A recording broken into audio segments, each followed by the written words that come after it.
Soyez un imitateur de Dieu. Alors, c'est un très très beau thème. Je vais commencer par une histoire, une très belle histoire. Peut-être que je l'ai déjà racontée ici. Un père, un jour, rentrant à la maison, il a tellement bu et il marchait. Bon, c'était un homme ivre.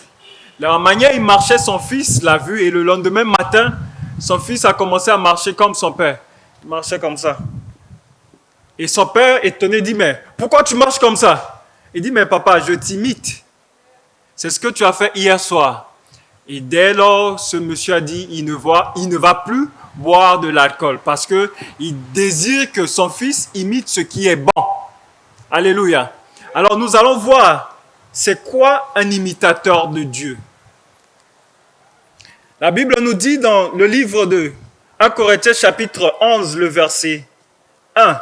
Soyez mes imitateurs comme je le suis moi-même de Christ. Paul nous invite à être des imitateurs de qui? De Jésus-Christ. Il a dit d'être ses imitateurs comme lui-même il est imitateur de Jésus-Christ. Est-ce que nous, chrétiens aujourd'hui, est-ce que nous, responsables de l'Église, est-ce que nous pouvons dire aux membres de l'Église, soyez mes imitateurs comme moi-même je suis imitateur de Jésus? C'est une question qu'il faut se poser. Est-ce que je suis prêt à dire à une personne que non, mon frère, sois mon imitateur comme moi-même je suis imitateur de Jésus-Christ? Posez-vous cette question. Après tant d'années passées à l'Église, 10 ans, 15 ans, 20 ans que vous avez passé avec Jésus-Christ, est-ce que c'est possible de dire aux plus jeunes de vous imiter, d'être votre imitateur? Quel pas pouvons-nous suivre aujourd'hui? Imitateurs de Jésus-Christ. Paul nous invite à vraiment suivre, à être ses imitateurs, à être l'imitateur de Paul, que lui-même, il est imitateur de Jésus-Christ. Alors, les enfants imitent naturellement leur père. Tu n'as pas besoin de dire à ton enfant va faire immédiatement ce qu'il te voit faire. Si tu as l'habitude de te réveiller le matin et de prier, sache que un jour, ton enfant va commencer à se réveiller le matin et de prier. Ce que tu fais chaque matin, c'est ce que l'enfant va vouloir faire parce que tu es celui qu'il va imiter. Et son plus grand désir, ça sera d'être comme son père. Il va vouloir dire, non, j'aimerais être comme papa. Parce que c'est la personne, c'est son, on peut dire dans notre jargon, c'est son idole. Mais quelle est la personne que nous voulons imiter? Imiter, c'est reproduire l'allure, le comportement de quelqu'un. D'un animal, le bruit, le mouvement. Nous avons l'habitude d'imiter des personnes, parfois sans le savoir. Les démarches de certains jeunes, l'an 2000 a changé à cause des stars que nous voyons aux États-Unis. Et certaines personnes ont gardé ces démarches jusqu'aujourd'hui parce qu'ils ont imité ces stars. Oui, certaines personnes ont imité des chanteurs. Et ils ont eu la voix de ces chanteurs, ou bien ils chantent presque comme ces chanteurs. Imiter Jésus-Christ, être comme Jésus, être semblable à celui. Un pasteur un jour a proposé à son assemblée la chose suivante. Il dit, chaque fois que vous voulez faire quelque chose, demandez-vous, si Jésus-Christ était à ma place, qu'est-ce qu'il va faire? C'est une question que vous devez vous poser chaque fois que vous allez poser un pas. Si Jésus-Christ était à ma place, qu'est-ce que Jésus va faire? Et si vous vous posez cette question, votre marche sera différente. Oui, comme on l'a vu précédemment dans Éphésiens chapitre 5, le verset 1, Paul nous invite, il dit ceci, « Devenez donc les imitateurs de Dieu, comme les enfants bien-aimés. » Oui, les enfants bien-aimés imitent leurs parents. Les enfants bien-aimés imitent ce que font les parents. Et nous, parents, est-ce que nous pouvons dire à nos enfants de nous imiter? Est-ce que je peux dire à mon fils, à ma fille, imite-moi, fais comme moi? C'est une question que vous devez vous poser. Quel est ton mode de vie? Pour être un imitateur, il faut définir son mode de vie. Avoir un style de vie. C'est ce que tu fais au quotidien. Chose que nous faisons tous les jours. Ça devient notre mode de vie, notre style de vie. Ce que nous portons et comment nous nous habillons, c'est notre style vestimentaire. Comme on le dit, par exemple, au Congo aujourd'hui, on parle de sapologie. C'est leur mode, c'est leur style de vie. Les endroits où nous avons l'habitude d'aller, c'est notre style ou notre mode de vie. Ce que nous mangeons, ce que nous buvons, les personnes que nous fréquentons, les jeux auxquels je joue comme passe-temps, ce que nous faisons au début et à la fin de la journée représente notre style de vie. C'est quoi ton mode de vie? Le matin, qu'est-ce que tu fais en premier? Il y a certaines personnes, le matin, la première des choses qu'ils vont faire, c'est quoi? Ouvrir leur téléphone.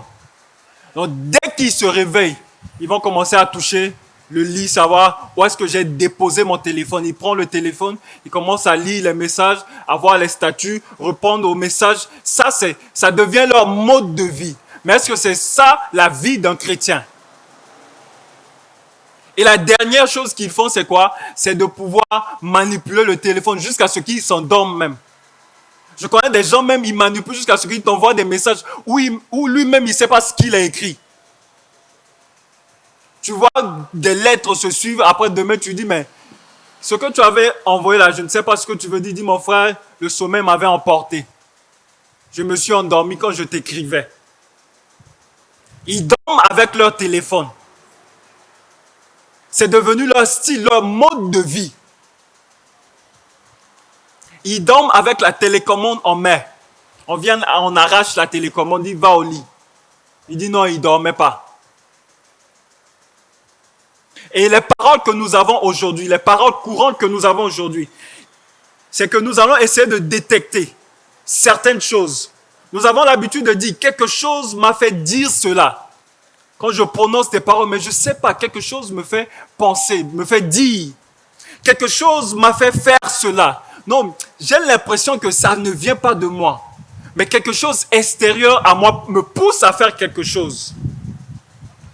Je ne sais pas pourquoi j'ai fait ça. On ignore parfois, non.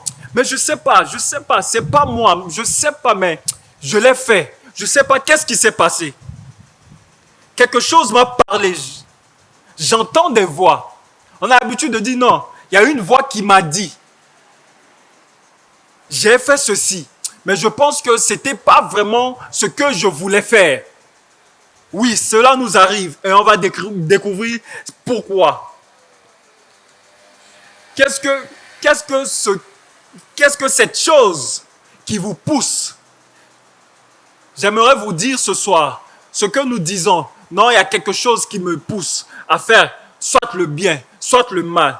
C'est un pouvoir qui essaie de contrôler ta vie. C'est le pouvoir de Dieu, soit celui de Satan. Nous avons deux pouvoirs qui essaient de pouvoir contrôler notre vie. Le premier pouvoir, qui est celui de Dieu, te donne la liberté de choisir, la liberté d'être obéissant. Et le second pouvoir qui est de Satan, qui est subtil, vient subtilement pouvoir te contrôler et faire sa volonté. Un pouvoir te guide, te dicte ta conduite et te contrôle. Sache que ce que tu fais depuis ton enfance ou depuis que tu as grandi, il y a un pouvoir qui te pousse. Te pousse à faire soit le bien, soit le mal. Il y a un pouvoir qui est derrière toi, il y a une voix qui est derrière toi. Il y a deux voix, soit à te pousser à faire du bien, soit te pousser à faire du mal. Et la question qu'on se pose est la suivante. Qui et quoi dirige ta vie? Deux puissances veulent te contrôler. Deux puissances désirent notre adoration. Mais laquelle des puissances te contrôle? Le Saint-Esprit ou Satan? Et ce soir, nous voulons t'inviter à choisir qui? À choisir notre Seigneur et Sauveur Jésus-Christ. Parce que lui, il a donné sa vie pour toi. Pour vous, la parole de Dieu nous dit, dans Romains chapitre 8, le verset 9, pour vous, vous ne vivez pas selon la chair, mais selon l'esprit. Si du moins l'esprit de Dieu habite en vous. Si quelqu'un n'a pas l'esprit de Christ, il ne lui appartient pas. Pour vous, vous ne vivez pas selon quoi? On peut répéter, vous ne vivez pas selon quoi? Selon la chair. Pour vous, vous ne vivez pas selon la chair. Chers amis, est-ce que tu vis selon la chair ou tu vis selon l'esprit? Est-ce que l'esprit de Dieu habite en toi? C'est la question que tu dois te poser ce soir. Et tu dois sortir avec une réponse. Tu dois essayer de te situer par rapport à la Bible et par rapport à tes habitudes. Et définir quel est ton mode de vie. Est-ce que tu as un mode de vie de chrétien ou bien tu as un mode de vie moderne selon la chair? La Bible nous dit également dans Somme 32, le verset 8, « Je t'instruirai et te montrerai la voie que tu dois suivre. Je te conseillerai, j'aurai le regard sur toi. » Voilà la promesse que Dieu nous a faite à travers son esprit. Il dit, il va nous instruire, il va nous montrer la voie que nous devons suivre. Et il aura le regard sur nous. Donc tu dois savoir que quoi que tu seras en train de faire, Dieu a le regard sur toi. Voilà une puissance qui désire contrôler notre vie. Satan. Satan veut coûte que coûte contrôler ta vie. Vous savez pourquoi? Pourquoi il veut contrôler ta vie? C'est parce qu'il a déjà tout perdu. Il a tout perdu. Il est dépouillé. Il n'a rien. Et comme il ne veut pas mourir seul, il veut avoir des personnes avec qui il va périr. Et il est en train de chercher des personnes. Et l'esprit de Satan, souvent, c'est comme en classe. Quand on était élève et étudiant, on dit non, Jacques, tu as eu 0. Tu as échoué, tu ne passes pas de classe. Jacques sera derrière, n'est-ce pas? Il sera comment? Il sera comment? Triste. Ok, Jacques est derrière, il sera triste. Et après, on dit non, Jean-Baptiste, toi aussi tu as eu 0, tu as échoué. Quelle sera la réaction de Jacques? Hein? Au moins, je ne suis pas seul. C'est ce que Satan veut. Au moins, je ne vais pas mourir seul. Je sais que je vais mourir, mais je ne vais pas mourir seul. Et il cherche des gens qui vont mourir avec lui. Et veux-tu être l'une des personnes avec qui Satan ira en enfer? Avec qui le feu éternel va le brûler? Satan dispose de 6 noms, peut-être plusieurs. Le dragon, être étrange. Quelque chose ou un animal qui détruit. Et nous le voyons dans les dessins animés. Crachant le feu, je ne sais pas quoi. Mais on peut dire, la Bible appelle le diable dragon. C'est le premier nom. Nous avons aussi serpent. Serpent qui veut dire très subtil. Même la Bible nous dit d'être prudent comme quoi? La Bible nous demande d'être prudent comme quoi? Ok. Le serpent est très malin. Très malin. Et quand vous étudiez un peu le comportement du serpent, vous allez vous rendre compte que ce n'est pas pour rien Dieu l'identifie à Satan. Parce qu'il est subtil. Il va venir malignement pour vous séduire. Il a encore pour nom le diable, esprit maléfique. Il a encore le nom pour Satan, méchant, diabolique, voleur, trompeur et menteur. Donc, essayez de voir ses caractéristiques. Est-ce que tu es un trompeur? Est-ce que tu es un menteur? Est-ce que tu as l'habitude de mentir? Est-ce que tu as l'habitude de tromper ton conjoint ou ta conjointe? Est-ce que tu as l'habitude de voler? Petite ou grande chose, c'est du vol. Il n'y a pas, non, j'ai volé 100 francs. Si tu voles 100 francs, demain tu voleras 1 million. Ça commence comme ça. Non, j'ai juste pris 100 francs, j'ai juste pris 1000 francs. Non. Ça, c'est l'esprit du diable. Oui, Satan, il est méchant, il est diabolique. Il fait des choses qu'on ne peut pas imaginer. Comment savoir si Satan contrôle ma vie? C'est la question que vous devez vous poser. Comment je vais savoir si Satan contrôle ma vie? Satan utilise la culpabilité pour contrôler. Satan vous rappelle vos erreurs passées.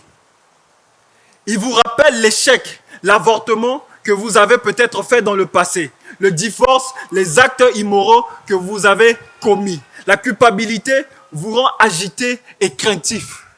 C'est comme ça que Satan essaie de contrôler votre vie. Ça, c'est Satan. Et la Bible nous a si bien dit, le voleur ne vient que pour dérober, pour détruire et pour égorger. C'est comme ça que Satan essaie de contrôler la vie des gens. Et il y a plusieurs étapes, il y a plusieurs processus pour pouvoir contrôler la vie d'un être humain. Oui, il va commencer à te siffler à l'oreille pour pouvoir faire sa volonté. Tu vas commencer à faire petit à petit. Et tout ce que tu fais, petit à petit, attire deux choses. Soit c'est l'Esprit de Dieu que tu vas attirer, soit c'est l'Esprit de Satan. Quand tu commences à mentir une fois, il n'y a rien. C'est peut-être quelque chose qui est arrivé. 2 fois, 3 fois, Satan commence à venir. Il va commencer à vouloir faire place. Tu continues à mentir et tu deviens un menteur. Et qui est ton père? Le diable. Mais quand tu vas commencer à prier, tu pries aujourd'hui 1 minute. Tu dis, Seigneur, je suis faible. Je voudrais passer du temps avec toi, mais je n'arrive pas. Amen. Tu dors. Demain, tu dis, Seigneur, aide-moi. 2 minutes. Tu attires le Saint-Esprit. Et ceux qui peut-être le savent, au Bénin, on a échangé avec un monsieur qui était du vaudou, qui est devenu chrétien. Il disait, pour pouvoir attirer les mauvais esprits, il faut faire quelque chose sur place. Insister sur ce que tu es en train de faire. Et c'est pourquoi eux, qu'est-ce qu'ils font? Ils vont commencer à danser. Il y a des danses pour pouvoir inviter les mauvais esprits. Ils dansent pendant des heures et ils attirent cet esprit. Donc, ce que tu fais continuellement va soit attirer le diable, soit attirer le Saint-Esprit.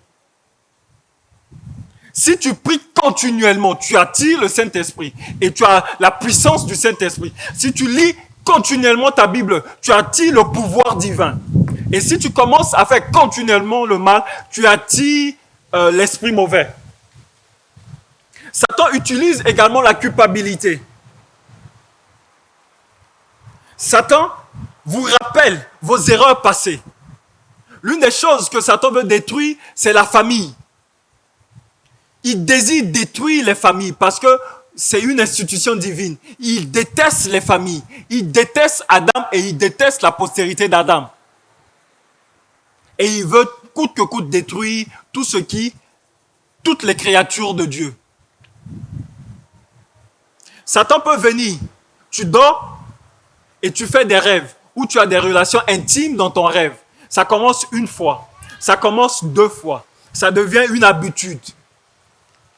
Et quand l'esprit commence et il s'implante, il te possède, c'est que tu n'as plus cette force de pouvoir agir. Toi-même, tu es contrôlé maintenant. Et quand tu es contrôlé, c'est que quand un homme vient vers toi, si c'est une fois, quand un homme vient vers toi, il le repousse. Il peut créer des accidents pour cet homme. Il peut créer des difficultés pour cette personne qui veut te marier. Parce qu'il te prend comme sa possession. Et si tu étais marié, tu vas voir que si la personne s'entête, vous vous mariez, il aura tellement de difficultés. S'il est ignorant, il aura tellement de problèmes jusqu'à vouloir demander le divorce. Il va même te dire que non, toi tu es une mauvaise épouse. Depuis que je t'ai épousé, je n'ai eu que de problèmes, que de problèmes. Parce que Satan contrôle ta vie. Il y a une dame qui a vécu cela. Elle est mariée, mais elle avait un esprit qui contrôlait sa vie, jour et nuit. Et parfois même l'esprit prend son mari et dépose par terre. Sur le lit, du lit, on dépose le mari par terre. Le gars dit, ben, pasteur, moi j'en ai marre, je demande le divorce. Parce que je ne peux pas vivre dans un tel couple. Le premier pasteur qui est allé voir, le pasteur dit non, écoutez, c'est comme ça le mariage, ce n'est pas de la faute de ta femme. Ok, le mariage c'est difficile. Mais quand ça a persisté, ils ont cherché Dieu. Ils ont trouvé quelqu'un qui a expliqué, qui dit non, ça c'est pas comme ça le mariage est. Commencez à prier. Et la Bible nous dit, quand 2 personnes s'accordent sur la terre pour demander quelque chose, cette chose leur sera accordée. Et par la grâce de Dieu, la femme a été libérée. Et juste après ces moments de prière, elle est tombée enceinte et ils ont eu des enfants. Donc le diable désire contrôler la vie des enfants de Dieu. Le diable désire contrôler l'esprit des enfants de Dieu. Il y en a qui sont tellement accros aux films pornographiques. Quand tu prends leur téléphone, tu ne peux même pas ouvrir leur téléphone. Ils ne peuvent pas donner leur téléphone à quelqu'un parce qu'ils savent ce qui se trouve dans leur téléphone. Et nous, chrétiens aujourd'hui, est-ce que si on prenait nos téléphones pour afficher devant les gens, est-ce que c'est possible? Si Dieu passait pour pouvoir afficher nos téléphones, le contenu de nos téléphones, est-ce que cela va honorer l'Éternel?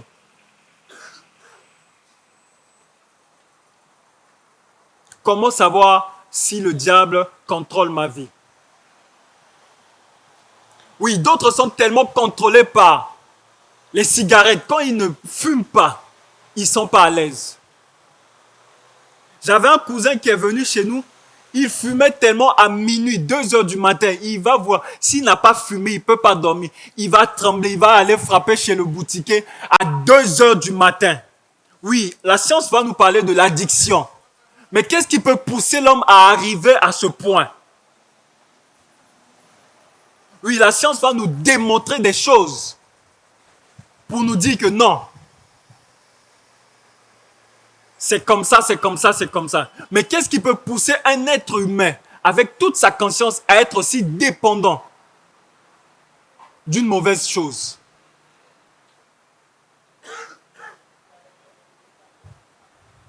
Il y a une sœur que nous avons rencontrée lors de notre campagne au Bénin. La sœur nous a dit ceci. Si elle n'a pas de relation intime dans une journée, elle n'est pas à l'aise. Son mari ou pas, elle est mariée, son mari ou pas là, celui qui va passer là, elle va l'attraper. On a dit c'est faux. Mais quand on est allé chez elle, l'immeuble, tous ceux qui étaient dans l'immeuble disent mon frère, c'est elle vous voulez évangéliser. Il faut laisser vous perdre votre temps. Qu'elle s'est promenée d'église en église pour chercher la solution. Mais voilà, elle est assise. Le diable désire contrôler votre vie. Et vous savez pourquoi il veut contrôler votre vie?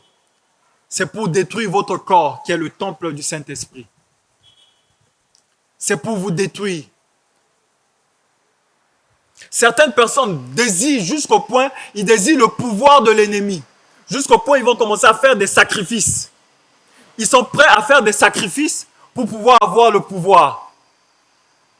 Si tu es politicien et que tu es prêt jusqu'à faire des sacrifices, des vies humaines, pour avoir un poste, pour avoir un pouvoir, penses-tu que l'Esprit de Dieu peut te pousser à sacrifier ton fils, ton frère, pour avoir le pouvoir? Comment David est devenu roi? David est devenu roi par la grâce de Dieu. Et si tu veux atteindre un niveau, ça sera que par la grâce de Dieu, par la prière.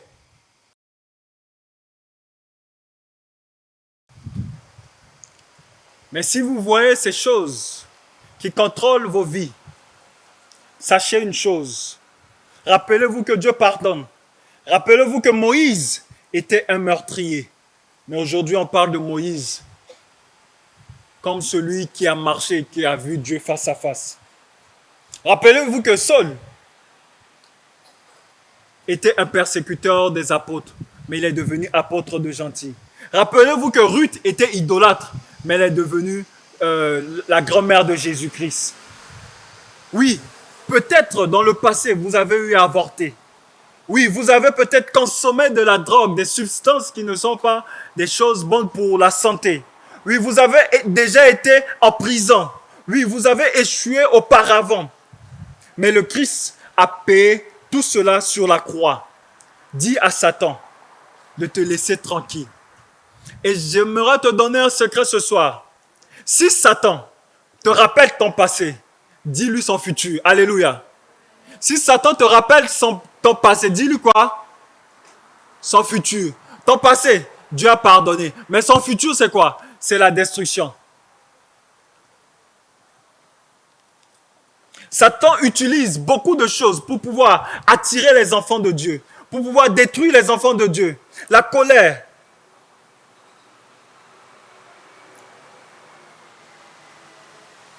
Oui, il y a des gens qui sont tellement colériques et qui se disent, moi, je ne pourrai jamais le pardonner. Moi, je ne vais pas le pardonner. Il faut pardonner. Oublie la colère. Voici ce que nous dit la Bible. C'est pourquoi, réjouissez-vous, cieux, et vous qui habitez dans les cieux. Malheur à la terre et à la mer. Car le diable est descendu vers vous animé d'une grande colère, sachant qu'il a peu de temps. Le diable est descendu vers nous animé d'une grande colère, sachant qu'il a peu de temps. Il sait qu'il ne lui reste pas beaucoup de temps pour être détruit. Dieu a préparé un feu tellement fort et tellement puissant pour détruire le diable et pour détruire le diable et tous ses agents. Ce feu va le détruire. Mais ce feu n'est pas préparé pour l'homme. Ce feu est préparé pour les esprits, pour les anges déchus.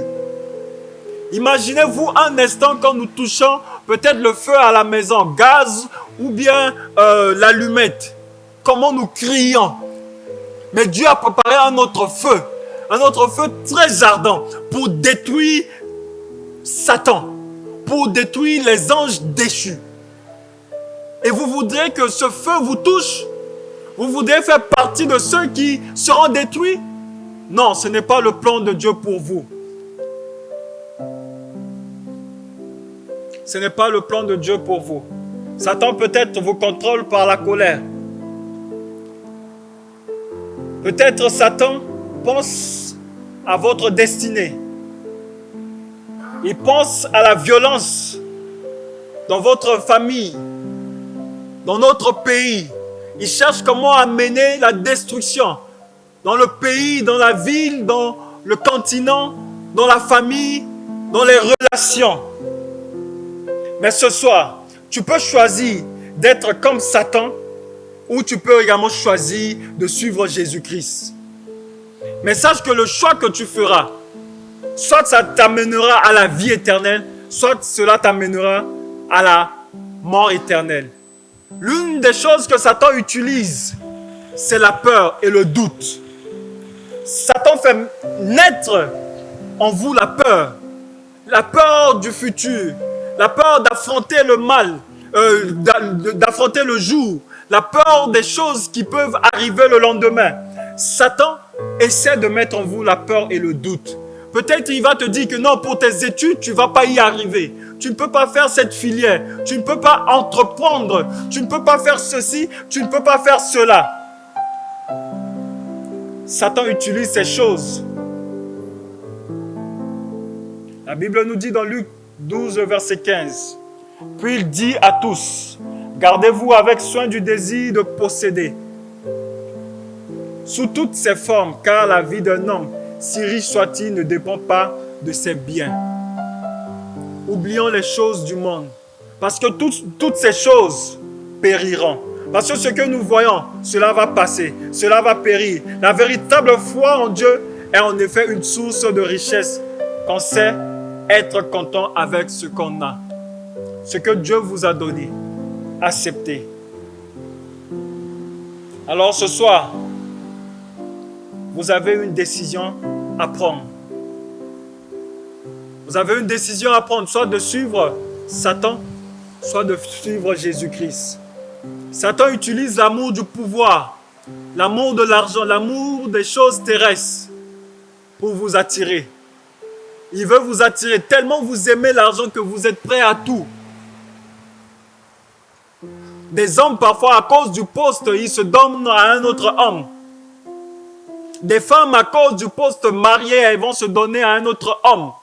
Satan utilise l'amour du pouvoir. Pour devenir célèbres, ils vont faire des pactes avec lui. Ils oublient l'avertissement de Jérémie. Voici ce que dit l'Éternel. Maudit soit l'homme qui se fait confiance à ce qui est humain, qui prend des créatures pour appui. Et la Bible nous dit, béni soit l'homme qui met sa confiance en l'Éternel et qui fonde sur l'Éternel toute son assurance. Il sera comme un arbre planté près d'un courant d'eau qui étend ses racines vers le ruisseau. Il ne redoute rien lorsque vient la chaleur. Ses feuilles restent vertes. Voilà la bénédiction de celui qui se donne à Jésus-Christ. Fils de l'homme, prononce une complainte sur le roi de Tyr. La Bible nous décrit un peu Satan, décrit ce que Satan fait. Nous avons vu cela au début. Mais ce soir, j'aimerais nous dire ceci. Le voleur ne vient que pour dérober. Il veut vous dérober votre vie. Il ne vient que pour détruire. Il veut détruire ta vie. Satan cherche à détruire ta vie. Il cherche à marcher sur ta vie. Quand il te donne à gauche, il va vouloir prendre à droite. Des jeunes que j'ai connus au Bénin voulant vite avoir de l'argent, conduire les grandes voitures, avoir des grandes maisons. Je ne dis pas que ces choses sont mauvaises, mais la voie à laquelle ils désirent avoir. Et ces jeunes sont allés faire des pactes. Certains, nous les avons perdus. On a vu un jeune homme qui, après ses pactes, il n'a pas respecté cela. Il a commencé à aboyer comme un chien. Et quand ses amis ont vu cela, ils sont revenus lui dire: ah, frère Hamas, ce qui s'est passé là-bas, il faut prier pour moi. Veux-tu te retrouver dans cette situation? Votre vie, ce soir, ressemble à quoi? Il n'y a que vous qui connaissez votre mode et style de vie. Quand vous vous regardez, Dieu connaît votre style de vie, votre mode de vie. Satan connaît votre mode de vie. Est-ce que votre vie ressemble à celle de Jésus-Christ? Oui, l'esprit malin a dit à ceux qui sont venus le chasser, dit: mais Paul, Jésus on le connaît, Paul on le connaît, mais toi qui es-tu? Ils ont reconnu l'Esprit de Dieu en Paul, ils ont reconnu Christ. Mais toi, de quel côté te trouves-tu? Celui qui pêche est du diable, car le diable pêche dès le commencement. Le Fils de Dieu apparut afin de détruire les œuvres du diable. Ce soir, Dieu voudrait détruire les œuvres du diable dans ta vie. Quiconque est né de Dieu ne pratique pas le péché, parce que la sémence de Dieu demeure en lui. Il ne peut pécher parce qu'il est né de Dieu. Si vous êtes né de Dieu, je ne dis pas que vous allez vivre dans une vie sainte, non. Vous allez pécher, mais vous n'allez pas vivre dans l'iniquité. Le péché, c'est que ça arrive, on pêche parce qu'on est humain. Mais l'iniquité, c'est le péché que tu organises, que tu chéris. Quand tu appelles, tu es en relation, tu n'es pas marié, tu appelles ta copine ou ton copain, on peut se voir, tu organises votre rencontre, tu organises le péché. C'est ça qu'on appelle l'iniquité. Tu t'organises à faire le mal.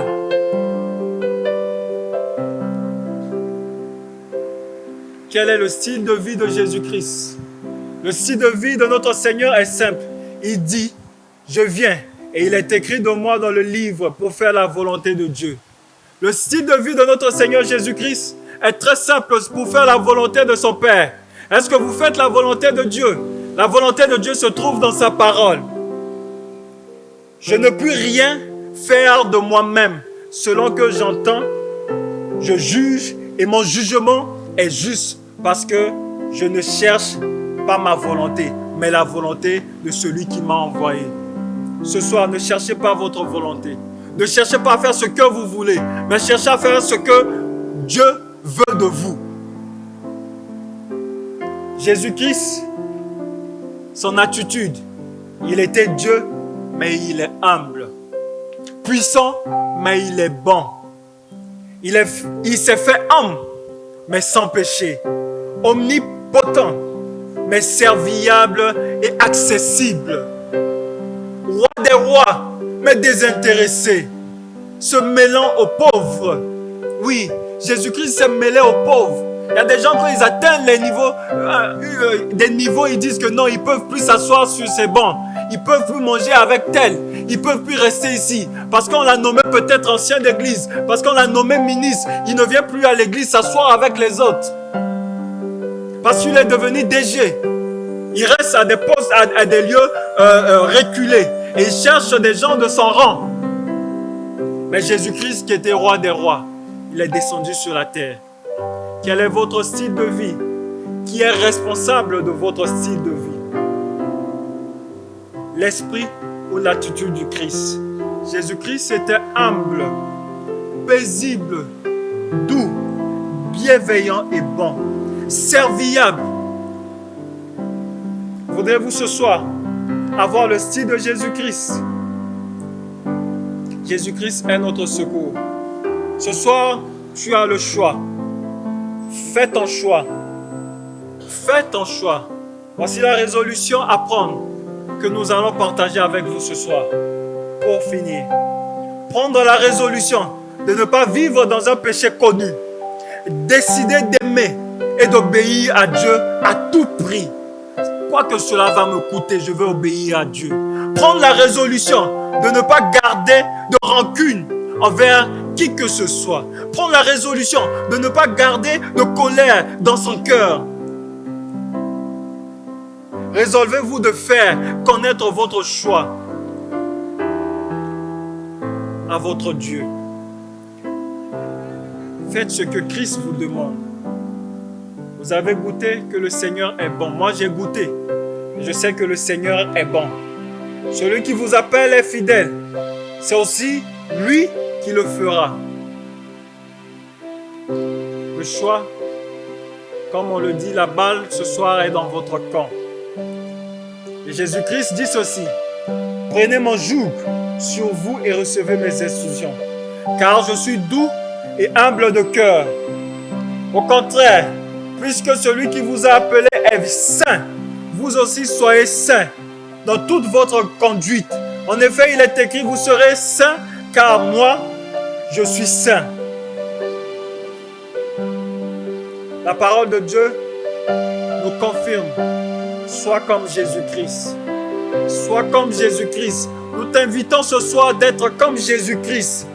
Tu as le choix, Christ ou Satan, plaisir ou salut, sexe ou pureté, vie chrétienne ou mort éternelle, joie ou misère, paix ou misère, espoir ou désespoir. À toi de choisir. Quel est ton choix ce soir? Jésus dit dans sa parole: voici, je me tiens à la porte et je frappe. Si quelqu'un entend ma voix et ouvre la porte, j'entrerai chez lui.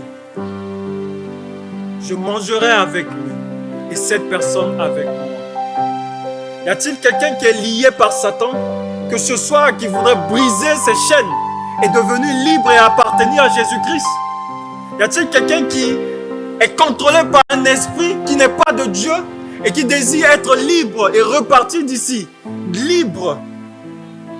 La Bible nous dit: vous connaîtrez la vérité et la vérité vous rendra libre. S'il y a une personne ce soir qui s'identifie par ce que nous venons de dire et qui désire cette liberté en Jésus-Christ, cette personne ira sur son genou. Il va prier. Il va prier. Faites le sacrifice. Nous avons parlé du sacrifice. Peut-être vos genoux vont vous faire mal, mais ça sera juste une prière de quelques minutes. Et en quelques minutes, par la puissance du Saint-Esprit, vous serez libre. Libre de suivre Jésus-Christ, libre de vos péchés, vous serez pardonné et vous aurez la force de marcher désormais en Jésus-Christ. S'il y a cette personne qui désire cette liberté, nous invitons cette personne à se mettre sur ses genoux. Allez sur vos genoux et vous allez faire cette prière. Seigneur Jésus, je voudrais être libre. Y a-t-il quelqu'un ce soir qui veut faire le pas, le sacrifice pour devenir libre? Je ne te demande pas de te mettre debout. Je ne te demande pas de venir devant. Je te demande de te mettre à genoux. Je te demande de commencer ton combat dès ce soir. Je te demande d'aller sur tes genoux selon ta situation. Si tu as une très bonne relation avec Dieu et que tu ne t'identifies pas par ce que nous venons de voir, que tu n'es pas contrôlé ou poussé par le mauvais esprit, reste à ta place. Ne bouge pas. Mais si tu crois que oui, il y a un esprit qui me pousse, ma vie n'est pas conformité avec la parole de Dieu. Ma famille, ça ne va pas dans ma famille. Les choses sont difficiles. Je suis combattu au boulot. Je suis combattu dans mes études. Les choses ne marchent pas. Les choses sont difficiles. Va sur tes genoux. Ce moment est pour toi. Moi, j'irai sur mes genoux. Je demanderai une fois de plus à l'Éternel. Seigneur, donne-moi la force. Donne-moi la force de continuer le combat. Parce que tu m'as déjà rendu libre. Et je continuerai ce combat et je resterai libre. Je proclamerai tes bienfaits parce que tu m'as donné la liberté. Je vais inviter ici devant le pasteur Ézéchiel qui va se joindre à moi et nous allons prier pour vous. Éternel, notre Père et notre Dieu, souverain maître de l'univers, créateur des cieux et de la terre, par la puissance du Saint-Esprit, si quelqu'un est opprimé, oppressé en ce lieu, par la puissance de ta parole qui guérit, qui délivre, que cette personne reçoive sa délivrance au nom de Jésus-Christ. Que cette personne soit guérie au nom de Jésus-Christ. Que cette personne soit délivrée au nom de Jésus-Christ.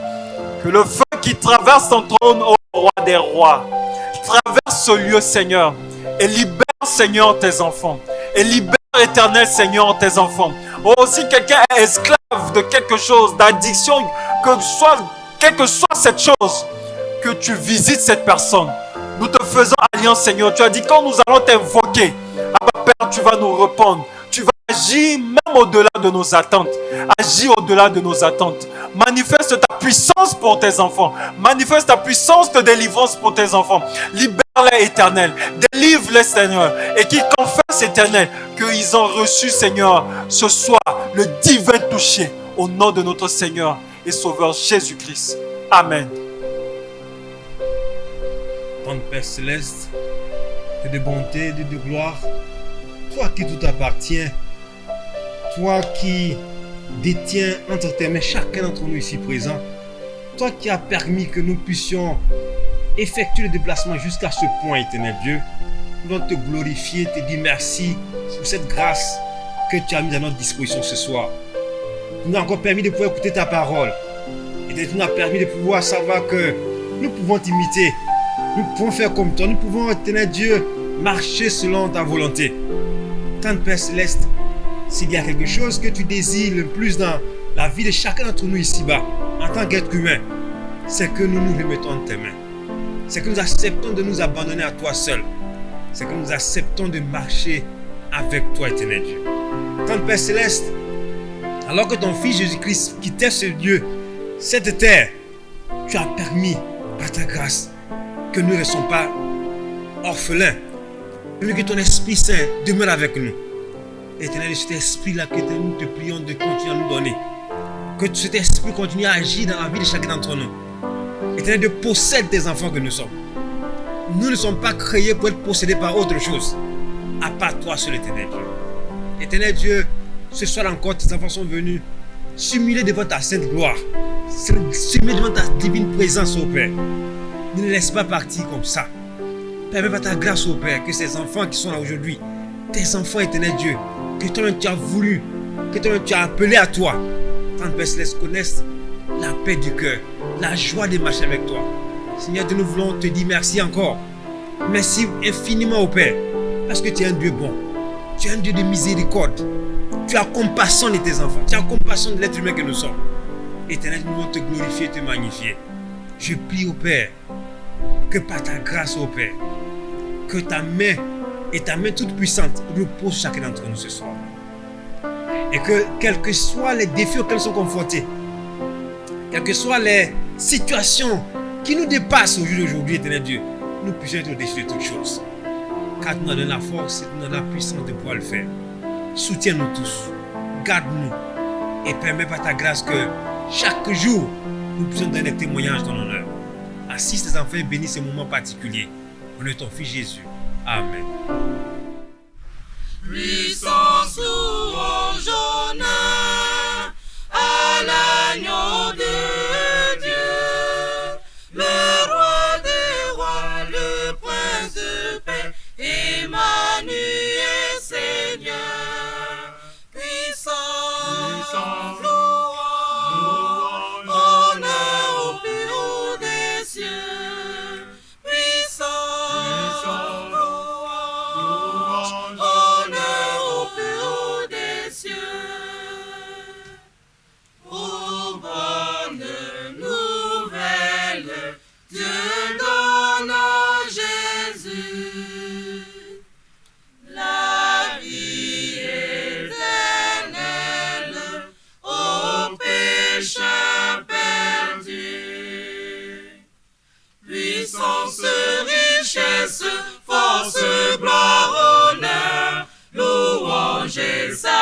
richesse à notre Sauveur.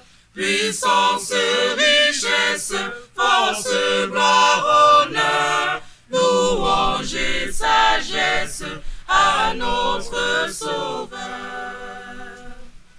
En Christ la victoire et la sainteté, la vie et la gloire pour l'éternité. Puissance, richesse, force, gloire, honneur, louange et sagesse à notre Sauveur. Puissance, richesse, force, gloire,